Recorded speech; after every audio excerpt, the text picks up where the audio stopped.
श्री सहभू शिक्षण संस्थेच्या यूट्यूब चॅनलवर आपणा सर्वांचे सहर्ष स्वागत. श्रीमती हांडे CL वर्ग 5वी परिसर अभ्यास 1 पाठ क्रमांक 19 अन्न घटक. मुलांनो, कर्बोदके, स्निग्ध पदार्थ, प्रथिने हे अन्न घटक आपल्या शरीरास मोठ्या प्रमाणात लागत असले तरी यांच्याशिवाय आपल्याला इतर काही अन्न घटकांची अतिशय थोड्या म्हणजे अल्प प्रमाणात गरज पडते. हे अन्न घटक म्हणजे जीवनसत्वे व खनिजे होय. त्यांची माहिती आपण घेऊयात. शरीरास अल्प प्रमाणात अत्यावश्यक अन्न घटक म्हणजे जीवनसत्वे व खनिजे होय. जीवनसत्वे. या जीवनसत्वाचे विविध प्रकार असतात. त्यांना इंग्रजी नावे दिली आहेत. उदाहरणार्थ A, B, C, D, E आणि K ही मुख्य जीवनसत्वे आहेत. या जीवनसत्वाची आपल्या शरीराला मोठ्या प्रमाणात गरज नसली तरी त्यांच्या कमतरतेमुळे गंभीर स्वरूपाचे आजार व दोष निर्माण होतात. उदाहरणार्थ A जीवनसत्वाच्या सततच्या अभावामुळे रातआंधळेपणा येतो. रातआंधळी झालेली व्यक्ती रात्रीच्या वेळी नीट पाहू शकत नाही.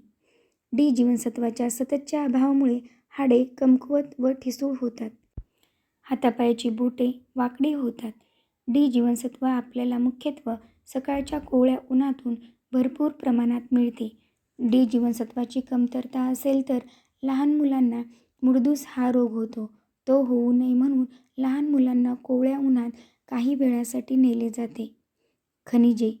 मुलांनो, आपल्या शरीरास लोह, calcium, sodium, potassium, phosphorus, magnesium व झिंक ही शरीराला या खनिजांची गरज अगदी थोड्या प्रमाणात असली तरी अनेक अत्यावश्यक क्रियांमध्ये त्यांचा समावेश मोठा असतो.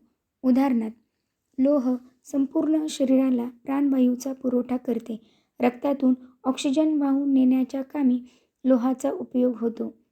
लोह आपल्या शरीरातील पेशींमधील महत्त्वाच्या कार्यांना चालना देते. रक्तात लोहाचे प्रमाण कमी झाले तर ऑक्सिजनचा पुरेसा पुरवठा होत नाही. त्यामुळे अशक्तपणा व सतत थकवा जाणवतो. या विकाराला ॲनिमिया रक्तक्षय असे म्हणतात. शरीरात लोहाचे योग्य प्रमाण राहण्यासाठी हिरव्या पालेभाज्या, सुका मेवा, बीट खावे. कॅल्शियम. या खनिजामुळे आपले हाडे मजबूत होतात. हाडांच्या तसेच दातांच्या जडणघडणीसाठी कॅल्शियम आवश्यक असते. कॅल्शियम दूध, गडद हिरव्या पालेभाज्या, अंड्यातील पिवळा बलक, नाचणी यातून मिळते. पोटॅशियम स्नायूचे आकुंचन होण्यासाठी आवश्यक असते.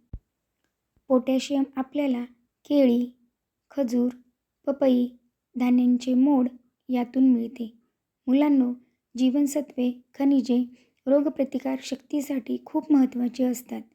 विविध फळे, फळभाज्या, पालेभाज्या, मोड आलेली कडधान्य तसेच त्यांच्या साली व धान्यांचा कोंडा हे जीवनसत्व व खनिजांचे स्रोत आहेत.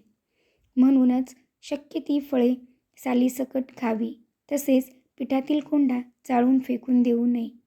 अशा प्रकारे आपल्या आहारातील प्रत्येक पदार्थ हा आपल्याला कोणत्या ना कोणत्या कारणासाठी उपयोगी पडतो. म्हणून आपण सर्व पदार्थ खावेत.